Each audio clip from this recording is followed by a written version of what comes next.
Science Alliance! Hello, I am Lara. This is not one of my free live streamed lessons where I ask you questions and think about you exercising your brain. This is just a Lego story show. It's a chat where we do an activity. So all you need for that is paper and scissors. And there's a Lego story show at the end. Do you want a little glimpse of Lego story show? A lot of people and animals in Lego story shows today. Alright, so we've actually done a whole Lego story show about elephants before. I have talked at you about elephants, we've done an activity. Basically the whole thing was about elephants' trunks. So this time, someone requested we do African elephants versus Asian elephants. So I'm going to try and not repeat myself, because if you want to go to my Facebook page and search Theatre of Science elephants, the other Lego show will come up, whole different Lego story. But right, here we go, because I'm glad I got this cleared up. I kept hearing the word Asian elephant and Indian elephant and not knowing if it turns out they're not the same word for the same thing, they are different things. So here's how it works. There are Asian elephants, and an Asian elephant is like a species of elephant, but there are different kinds of Asian elephant. There's the Sri Lankan elephant, the Indian elephant, and the Sumatran elephant. So an Indian elephant is a type of Asian elephant, but these are what we call subspecies. It's a little bit confusing. So there are different species of animal, right? Like a tiger and a lion, they're both big cats, but they're different species of big cat. And species, generally speaking, they can't have babies with each other because they're different species. So these are all Asian elephants. They're what we call subspecies. So they are a bit different. Like they're like one down from species. So they can breed with each other. They could have babies with each other, but they're in different places and therefore they're evolving sort of on their own and they're starting to look a little bit different. So this is all actually sort of one type of elephant I'm showing you here. This is why it's a bit weird and confusing. These are all Asian elephants.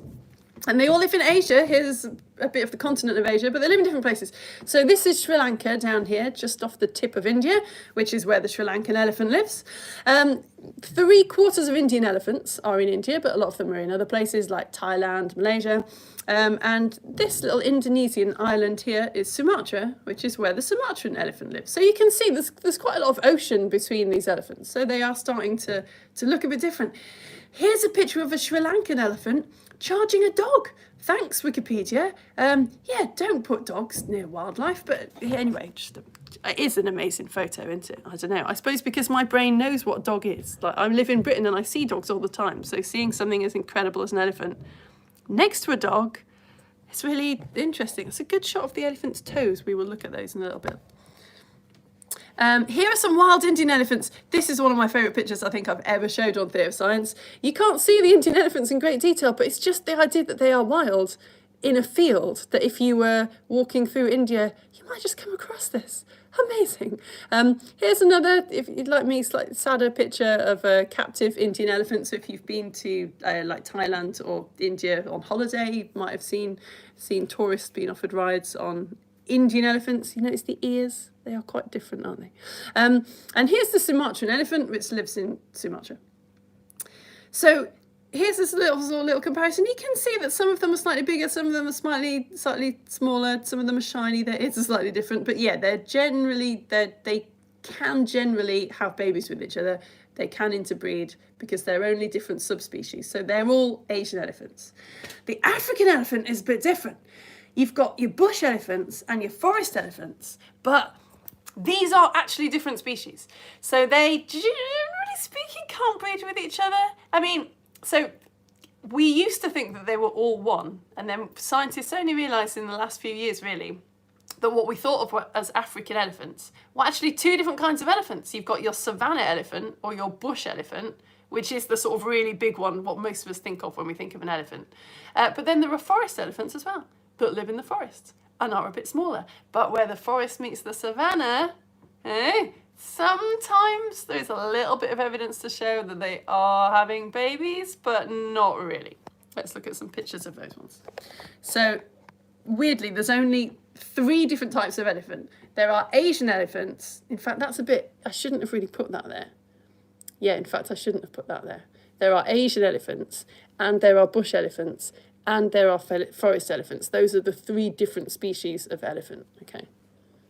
Here we go. Oh, brilliant picture this is. So this is one of this is an African savanna or bush elephant in the African country of Botswana. Look at those ears. So African elephants are the biggest ones. They've got the biggest ears. Some people say their ears are shaped a bit like Africa, which I can see. And here are some African forest elephants, which are much smaller, but they've still got massive ears, haven't they? So here's a map. This is a 2007 map, so sadly it is very old, showing where African forest elephants used to live, mainly in the Republic of Congo here. African savanna elephants, they are very widespread over Africa. It wasn't really worth showing you that. So here is an African bush elephant and an Asian elephant for comparison. So they live in completely different places. You would never see them together.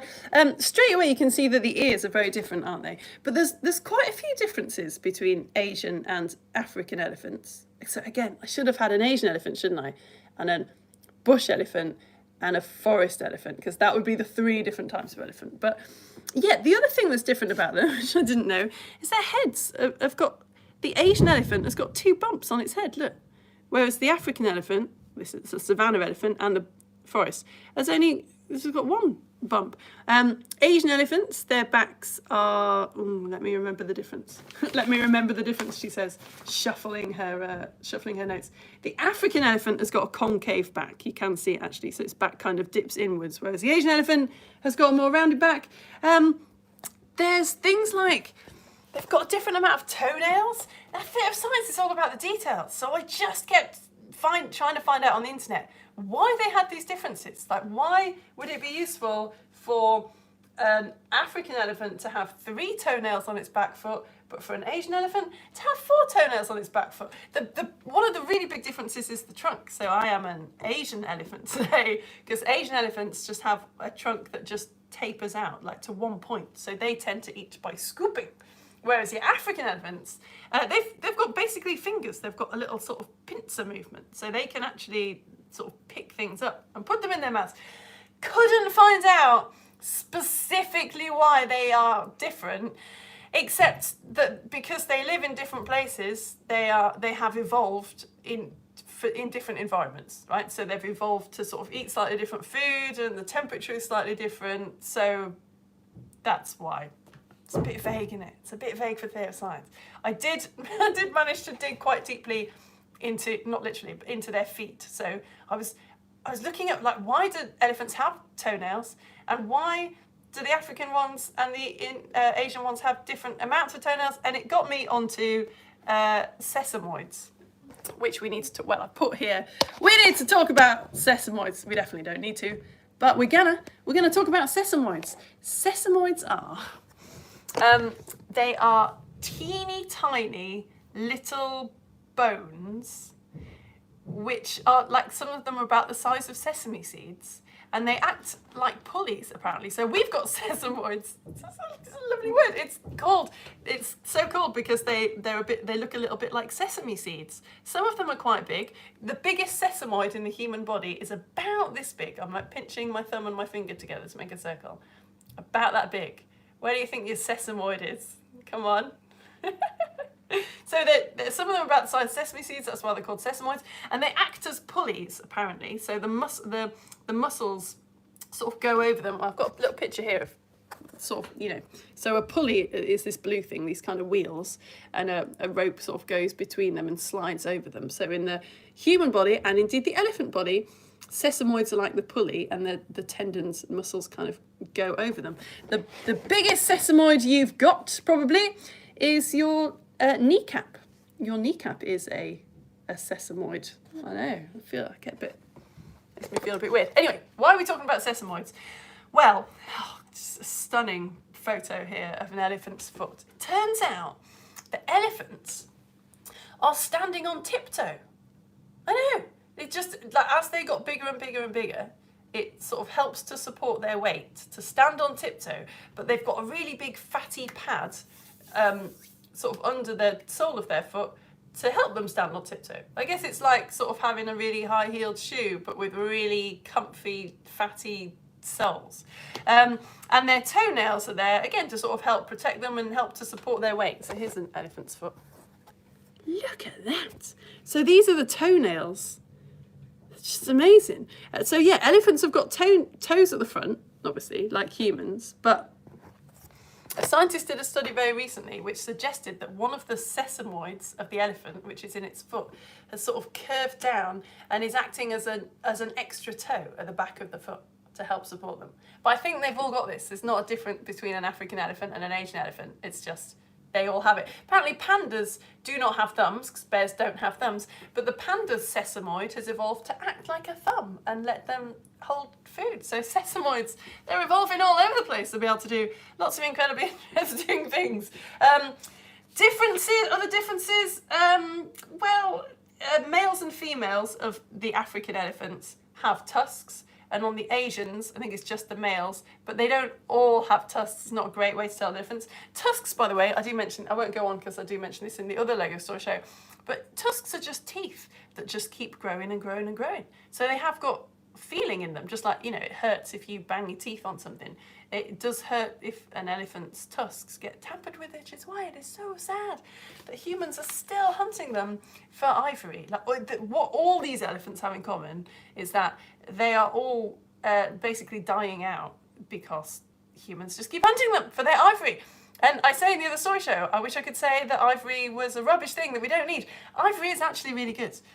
It's waterproof. Doesn't get damaged by water, so if you were making something obviously out of wood, then if it got damp, that wouldn't be good. Ivory, it doesn't matter. Ivory doesn't burn either, so it is an incredible material. Best left on the elephants, obviously, for lots of reasons. Again, like African elephants have looser, more wrinkly skin, but I couldn't really get to why that is.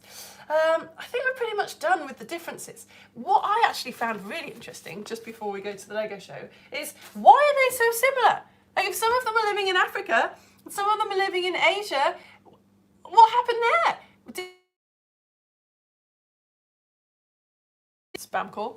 Did two animals just kind of evolve in Asia and Africa and then just magically evolve to look really similar? Well, no, it turns out that's not what happens. Actually, all of the elephants started out in Africa back in the times just sort of after the dinosaurs died out. You just have this sort of pig type thing living in Africa, and then because Earth is always moving around, all the countries are kind of slipping around, the bit of Earth that Africa is on hit the bit that Europe is on, and suddenly these little sort of pig-type mammal things were free to wander the Earth, and that is what they did. So they started spreading out and started evolving in slightly different ways, just like your Indian elephant and your Sri Lankan elephant, but on a much bigger scale. There was a little land bridge, which we talk about a lot on Theatre of Science, the Bering Land Bridge between Russia and America. So they wandered over that as well and went into America, and then the land bridge disappeared and they sort of got separated out. Manatees, they do look like elephants that live in the sea. We need to do a whole Lego show on manatees, but they are very much part of the elephant family. And elephants that were living in the north, like America and Russia, where it was very cold, they evolved to have really thick woolly fur and be a mammoth. But then the weather got hot again, and the food that the mammoths like to eat disappeared, and so the mammoths died out, and also humans sort of finished them off, if you know what I mean. But we didn't kill them all. Mammoths were already starting to go extinct before humans came along and decided that they looked delicious and warm. But the Asian elephants are actually more closely related to mammoths than they are to African elephants. I didn't know that. Right, let's do a Lego story show. Do I keep the trunk? Yeah, I think I'm really enjoying this trunk. I feel like I could have start a trend here. The elephant looking sideways trend. Actually, it's a bit straight. I'll tuck it there, that might help. Okay, so if you came to last week's Lego story, this is almost a bit of a, that's better, I can hear now. This is almost a little bit of a secret. Do you know what, I'm going to take it off. I can't. Lego story show has a lot of bits. It needs all my concentration. There we go, the illusion is ruined. Just need a little bit of Lego, here it is. And that bit, and that bit. Okay, come here then.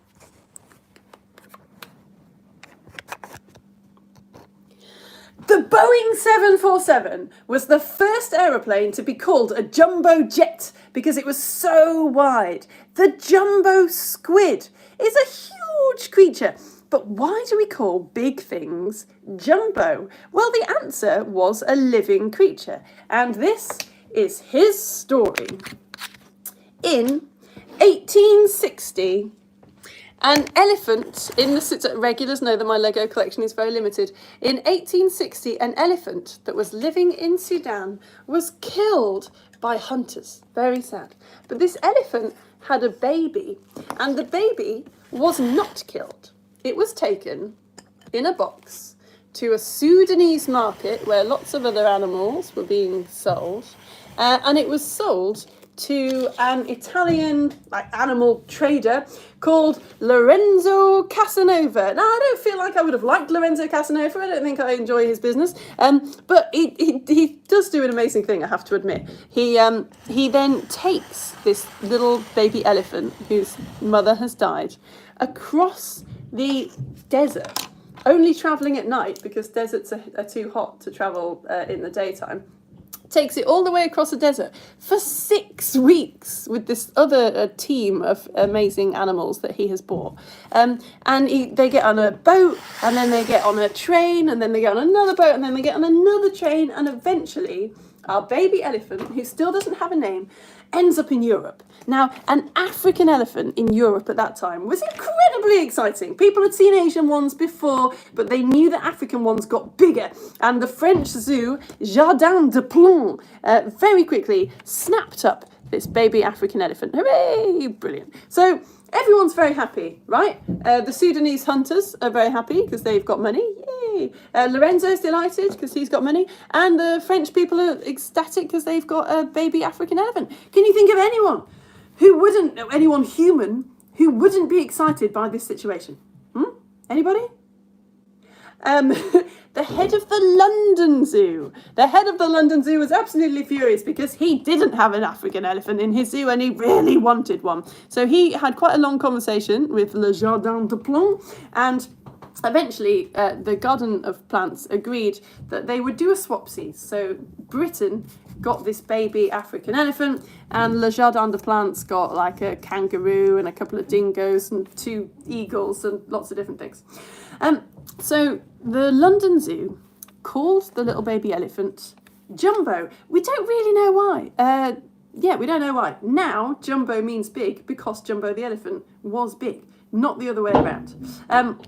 And he was put in the care of a zookeeper called Matthew Scott, who, luckily for us, wrote a whole book about looking after Jumbo. It was Matthew Scott that persuaded the zoo to get a little friend for Jumbo, a 1-year-old baby elephant called Alice. And Matthew Scott says in his book, I cannot find the words to express to my readers the pleasure and happiness I experienced beholding my Jumbo's delight when he first saw Alice coming along. I thought he would have broken down the stable door to get to us. He possessed more real affection and love at first sight than most of the young men of the present generation do in a like situation.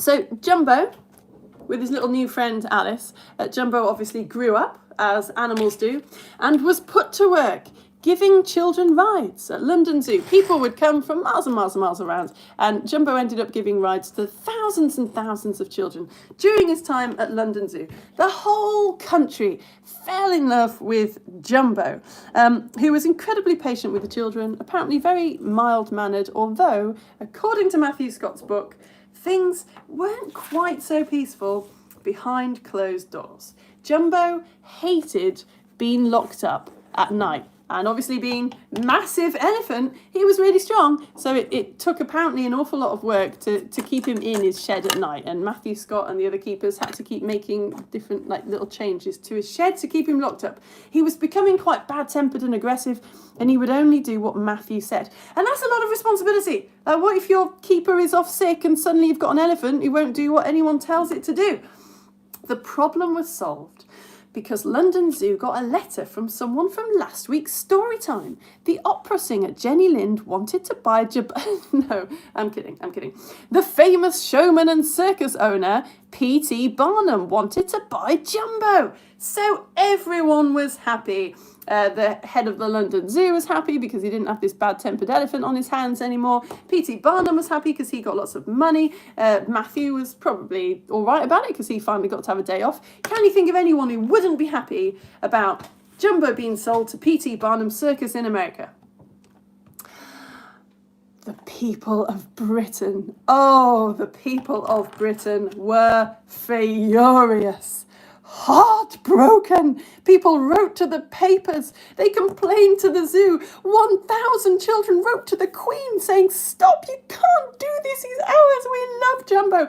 And then Barnum came to take Jumbo away, and Jumbo didn't want to get into the crate, and he refused to go. And everyone was like, you see, he doesn't want to go.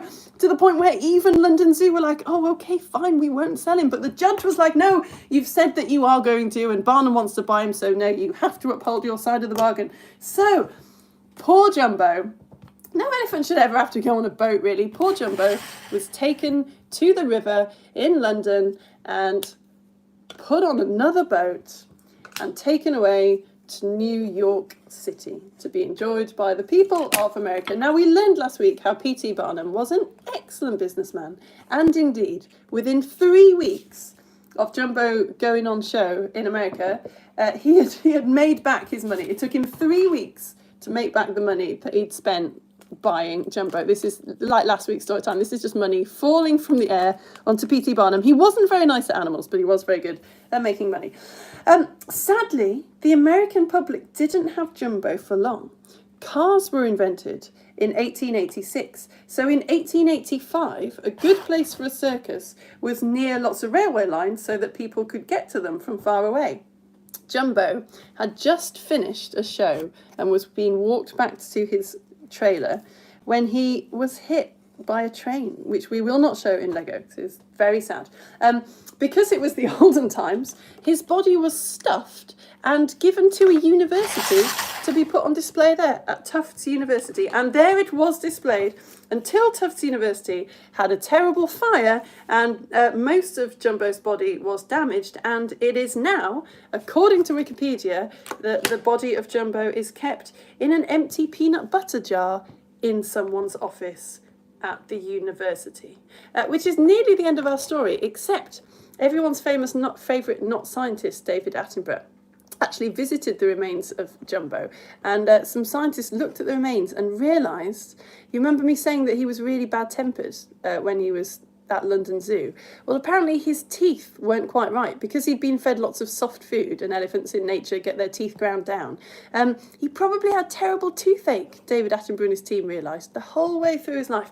Whether captive animals should be taken better care of, or whether they should not be captive at all, I will leave for you to decide. The end. And that, as usual, marks the end of the Lego Story Show about Asian versus African elephants. Thank you so much for joining me. I'm going to go over to my Facebook page and see if anyone has left me any comments. So yeah, I didn't know that. I didn't know that Jumbo, Jambo means hello in some African languages, so they think maybe that's why they called him Jumbo, but they don't know. But yeah, these days, Jumbo means big because of Jumbo. And obviously Dumbo from the famous Disney film, his real name was Jumbo Jr. Isn't that amazing? I don't think Jumbo ever had any babies. I don't think so. I mean, I guess he did have Alice there. I didn't read about him having any children, but certainly in the Disney story, Dumbo is Jumbo's son. But then the other animals are really mean to him and call him Dumbo, which I shouldn't have done. Okay, I'm going to go over to my Facebook page and see, because when I'm live on YouTube, I always leave a post on Facebook saying, if you watch it live, you can comment on this, because you can't actually comment on YouTube. So I'll see if anyone says hello. If you want to support me, you can, and it's a very good time. So how this works is, everything that I do is free. The Lego Story Show is free. The live all ages lessons that I teach, I just stream them live on Facebook and YouTube, just like this. And the IGCSE physics lesson that I teach, that is also free. And the printouts are free. But how it works is, a lot of people are supporting me on this website called Coffee. So I say that if you want to sign up to support me with £5 a month, that is enough to keep me going, because there's lots of you. But also, hopefully from you, £5 a month isn't that much for what I am providing. So if you sign up to Coffee, you go to my About section on YouTube. It takes you to Coffee, or you go to, if you're on Facebook, there's a big blue button at the top that says sign up. If you sign up, I will send you nice things to say thank you. Oh, loads of comments, brilliant. Oh, hello, Alice. Oh, I'm glad you came to this one. I'm glad I got to show you my yesterday's costume when I did it on Facebook. was really creepy. Like the ears were pink. It was pleasing nobody. So I thought I should make more effort. Yeah, when you sign up, you get sent some nice things. So if you sign up today, I will send you some rainbow glasses that make you see rainbows. They're absolutely amazing. I'll send you a little thing I wrote about how they work, and I'll send you a past issue of Theatre of Science magazine. It's a good magazine.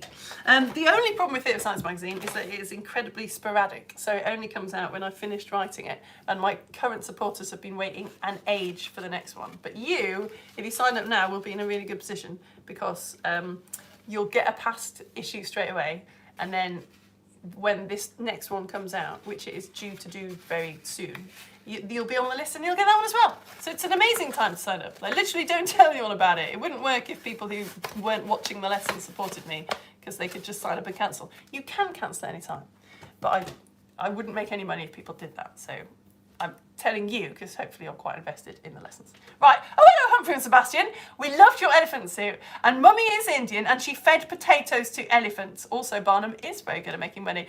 Mummy is Indian and fed potatoes to elephants. Wow, which bit of India? Are you actually from, like, born in India? That photo of the elephants in the field was in Kerala, and I have been to Kerala, and I was like, what was I doing? What was I doing with my time in Kerala? Why wasn't I just wandering the fields looking for elephants? Probably not a safe thing to do. Seek advice before looking at wild elephants. Oh, thank you, Kerry. That's nice of you. Thanks, I really enjoyed this. Ah, Benjamin, thank you. Clea is here. Yeah, hello. Oh no! Clea, I totally forgot the activity. Oh my days, I knew there was something.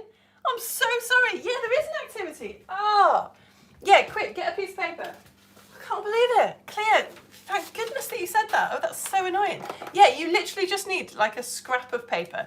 Get a piece of paper that is about a postcard size. I knew it. I knew I'd missed something. If I know I missed something, I need to hang on to that feeling. I need to not be embarrassed, to slow down. Cut out a piece of paper. I'm just using some scrap paper here. That is, yeah, about the size of a postcard. Okay? Oh no! What time is it? It's not been on that long, has it? I needed to talk to you about how elephants communicate, because I did not know this. That they communicate with such low notes that other creatures can't hear them. Like humans can't hear, particularly African elephants, communicating with each other because they're so low. You know, like dog whistles are really high, so dogs can hear them and humans can't. Elephants are the opposite. They're so low that humans can't hear them. So if you've got a little piece of postcard sort of shaped paper, a little bit smaller than a postcard, fold it in half like this, and then, have you done that? And then you just need to put a little tear in it, like maybe a centimetre. Clear, that is so embarrassing. I'm so glad you said that. Okay, so you get a piece of paper, fold it in half, put a little tear in it. So it turns out it is really hard to study elephants because you can't really x-ray them because they're too robust. Tranquilizers don't work particularly well on them. So, you know, some animals, like in the wild, you could put them to sleep and inspect them and then they'd wake up. Elephants, because they're so massive, it's very difficult to tranquilize them. So the person who did the sort of experiments to find out that they were possibly supporting their bodies with this extra toe, this sesame seed bone toe, he apparently knows lots of people who work in zoos, and when their elephants die, they post him the feet, and he keeps elephant feet in a freezer to study them. Be a scientist, kids. It's great. But the person who discovered how they make these very low noises, we didn't know this for ages. They had to find a dinosaur. They had to find an elephant that have died of natural causes. It is a little bit like what happens in Jurassic Park 2, which is why I'm thinking about dinosaurs. They got an elephant that had died of natural causes. They took out its voice box and they sort of blew air through it because they wanted to know whether the elephant has to tense its muscles and like try and make these low noises, or whether it just happens naturally. And it turns out it's just like us if we hum. If you put your hand on your throat and hum, you can feel it all vibrating, but you're not having to like tense your throat, are you, or do anything special. You're just moving air past your vocal cords, like these flaps that vibrate. It's the same with an elephant. So if you've done your little tear, you just have to make yourself a couple of flaps. So you should have a sort of little pyramid of paper with a tear at the top. Can you fold over both ends of the paper so you've got about a centimetre? Forgetting the activity. Oh, got too excited by all the pictures of elephants. There you go. So it looks like a little tent that's got feet, yeah, with a tear in the middle. That's all you need to do. So they sort of manipulated this elephant voice box and blew air through it and managed to get it to make this really low note. So like, oh, okay. So the elephant doesn't have to be alive. It's not a specific muscle thing. So what we've just made, hopefully, or hopefully not, depending on who you are in the house, we have made an instrument that when we blow through it will just vibrate and make a noise. You ready? So you have to hold it. So it's like sort of like a mouth. Hello. Hold it so that those little flaps are, your fingers are pushed against the flaps, and blow through it towards the tear. I think we did actually do this in the giraffe show as well. Oh, so bad. I'm so sorry. If you live in the house and you are not the one making this. It's good though, isn't it? Surprisingly loud noise. So obviously this is different to elephants because elephants make a really low noise that can't be heard, and this is a high-pitched noise that can be heard. But it works in not a dissimilar way to how vocal cords work. Go on, one more. Oh, head rush. Right, oh, Imogen and Ophelia over here. Hello, Imogen and Ophelia. Happy Science Day. I can barely read. My head is swimming. Poor Jumbo, we feel so very sorry for him. I know. But there are so many captive elephants, aren't there? Like, and I have to admit, when I've been sort of on holiday when I was much younger, I think now I would just try and ignore all the captive elephants that I saw, but it's really difficult. It must be such an easy way of making money if you live in a country where you don't have very much money, and not an easy way, obviously, to capture an elephant, but if tourists are very excited by elephants, aren't they? So they want to sit on them and eat them. Yeah, it does make me feel quite sad. Very sad. Whoa, we were so surprised he was hit by a train. Sullivan, I know. Yeah, I know. Barnum, because he's Barnum, did try to sort of make up different stories about, like, oh, he was trying to save another elephant that was on the tracks. But yeah, I don't know. I mean, we'll never know, I guess. But yeah, apparently it was like an intersection where loads of different trains were coming, and people, there weren't as health and safety conscious in those days, were there? Wouldn't be any barriers. Sebastian here. Oh, no ways. Sebastian here. Looking forward to seeing you in Taming of the Shrew. Sebastian, you come into my play. Oh yeah, I'm in a play, and I told you about it ages ago. As usually happens if you've ever been in a play, when you start rehearsing, you're like, yeah, I'm in a play, come and see it, and then it gets to 2 weeks beforehand, and you're like, oh, you come if you want. It's probably going to be fine. I don't know. Oh, Sebastian, that's awesome. You have to message me. Tell me what night you're coming, so I can look out for you. I can come out and see it. Oh, that's really exciting. I'm so nervous about the play. Humans. Who likes them? Exactly, Violet. Those humans. Not us, we're all right, but all the other ones, they're just awful. Alice, what is that? Alice sent I don't know, is this what the kids would call a meme? It's a picture of an elephant with a little blue, I don't think the blue circle is deliberate. Right, what elephant is this? It's got 3 toenails. I can't remember. What is that elephant doing?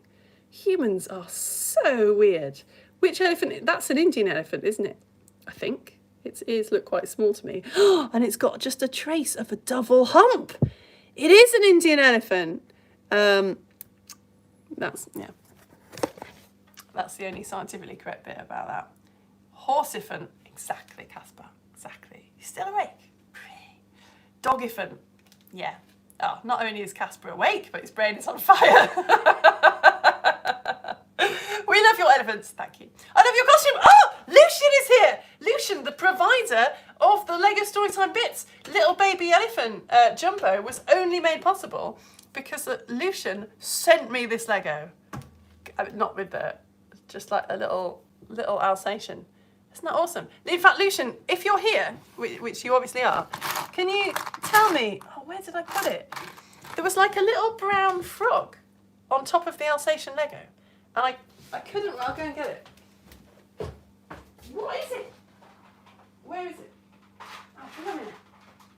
It's like, it sort of looks like it's just a brown frog. It doesn't look unlike a little poo. Why would a brown frog be riding an Alsatian? Is this some sort of awesome film that all the kids are watching these days that I haven't seen?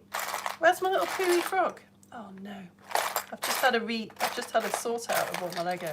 I can't remember where I put it. Tell me why, Lucian. Tell me why. You must know. Oh, I can't find it later. But anyway, thank you so much. Your little black scorpion made an appearance as well. Did you see? I didn't put the spider on because I thought it might scare people. Some people don't like Lego spiders. Elephant ballet dancing in Fantasia makes perfect sense now. Oh yeah, because of the pad. Yeah, exactly, Alice. Yeah. Love your hat. Thank you. Thanks. Yeah, it's always worth coming to the YouTube version. The Facebook lesson was awful. Like the costume was just so bad. The ears were pink. I couldn't find this, so I just painted on her. Lauren was like actually upset. She was posting like vomiting pictures in the comments and had to leave. Is it just me, or do Asian elephants look more bluey grey than grey? Yeah, I can see that. More bluey grey. Yeah, there is definitely something a little bit blue about them, a little bit shiny. So it's terrible telly because I haven't even showed you the picture. Hello, Jay-Z. Jay-Z. Jay-Z. Do you ever get called that? Hello, Daisy and Jay and Daniel. Hello. Thanks, Violet. Thanks, Alice. That's nice. Howdy. Howdy, Melody and fam. Lucian, son of Kerry Vert, to give him his full title. Greetings, Lucian, son of Kerry Vert. Hello, Rocklin. We will watch later as we were out. What? Hello from Rocklin. We will watch later on as we're out at the moment looking for nettle weevils to photograph. Obviously. Why aren't you not looking for nettle weevils to photograph? All the homemeders are doing it. Hello, Avon Will. Happy Science Day. Howdy. Oh, hello, Tiger and Birds. Hello. Sorry, it took me ages to get. Hello, Edmund. I was letting you having a Science Day today. That's nice. Oh, and Iris is here as well. Sorry, Iris. Hello. And Deacon and Logan are here as well. Deacon and Logan. Brilliant. And Suka and Eunice and Salah and Musa. Why am I just having Suka and Eunice and Salah and Musa and Suki? Why am I missing one of you out? There's Musa, Salah, Eunice, Suki, and like fifth person who, I don't know, it's just mysteriously slipped out of my brain. Suka, Musa, Salah, Eunice. There's only four of you. There's five of you, right? I just invented a fifth person. Anyway, I'm sorry. I don't know what's going on there. Let's get some in a play. I've had to learn a lot of new words. And I'm very tired. Let's see if there's any more comments and then I better go. I better go because one child is off sick today. So I need to go and pull my weight a little bit. That's brilliant, isn't it? The loft conversion has just stopped and now there are children shouting.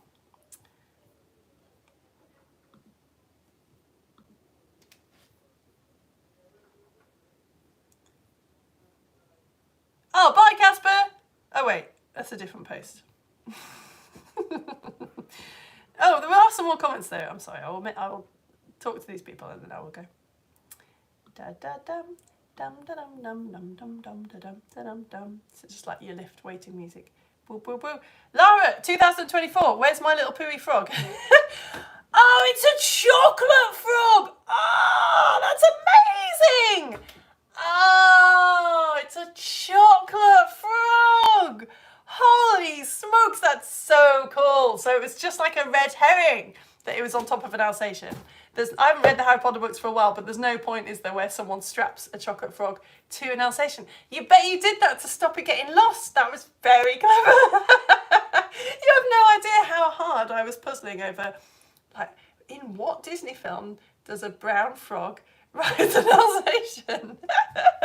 It's a chocolate frog. Thank you so much. That is even more exciting. Because I've got a little Lego Hermione and now she's got something to eat. Sebastian, here on the 25th at 2 p.m. What? Sebastian here on the 27th at 2. Oh, right, I see what you mean. Yes. Right, that's the show. The 20. Oh, right, okay, brilliant. The Saturday afternoon. Oh, wicked. So we'll have plenty of time to say hello. Right. Oh, good. There's a reply. Where is Mummy from? Oh, Nagpur. Nagpur. I don't know where that is actually.